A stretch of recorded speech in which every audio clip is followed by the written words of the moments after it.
Nous allons terminer la correction du TP5 informatique. Le 1er juillet 2020, M. Dupont a placé 5 000 € sur un compte au taux mensuel de 0,15%. Les colonnes E et F vont devoir contenir le capital et les intérêts de juillet 2020 jusqu'à décembre 2025.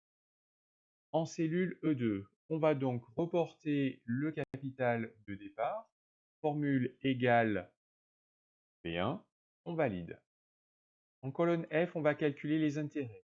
Les intérêts sont un pourcentage du capital du mois en cours. La formule est donc égale le capital du mois en cours E2 multiplié par le taux mensuel d'intérêt B2. On va recopier cette formule vers le bas, pensons à la recopie. E2, le capital, va changer d'un mois sur l'autre. On laisse donc E2 libre. B2, par contre, le taux mensuel, il reste fixe. On utilise donc des références absolues pour bloquer la cellule B2 lors de la recopie. Le capital en août 2020, eh bien, c'est tout simplement le capital le mois précédent augmenté des intérêts du mois précédent.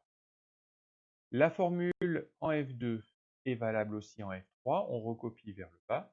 Ça va nous permettre comme ça, de front, de recopier les formules des colonnes E et F. Tout ceci jusqu'en décembre 2020. Toutes ces cellules contiennent des montants en euros, on applique le format monétaire. Pareil pour capital et intérêt le premier mois et le capital qui a été placé au début. On voit automatiquement le symbole euro qui apparaît, le séparateur du billet, les deux chiffres après la virgule. Pour suivre la mise en forme, on peut élargir la colonne D pour que les mois apparaissent en entier. Pareil ici pour la colonne A.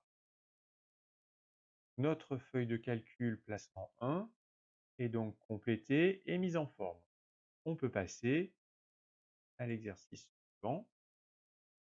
Monsieur Durand a placé 5 000 € sur un compte au taux mensuel de 0,15%, mais en plus, il effectue un versement chaque mois de 200 €. Donc, versement que l'on indique en ligne 3.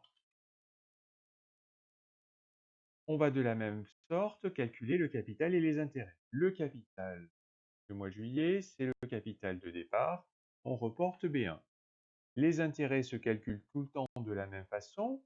Égal E2 fois B2, le capital fois le taux d'intérêt. Encore une fois, on va utiliser des références absolues pour le taux mensuel. Le capital, le mois d'août 2020, c'est le capital du mois précédent, augmenté des intérêts et augmenté en mensuel. Ce versement mensuel, on l'effectue chaque mois. Chaque mois, c'est la même sorte, donc on va tout le temps utiliser la cellule B3. Donc, on utilise des références absolues pour B3. Pour E2 et F2, comme précédemment, on laisse libre. La cellule F2 contient une formule qui se recopie vers le bas, en particulier en F3, et on recopie de front les formules, les colonnes E et F. On peut, comme précédemment, appliquer le style monétaire pour tous les montants euros, donc les colonnes E et F, ainsi que les cellules B1 et B3.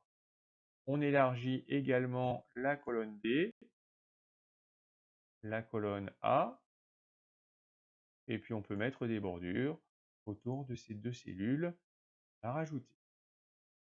Notre tableau est donc complété à l'aide de formules et on a mis en forme de manière convenable.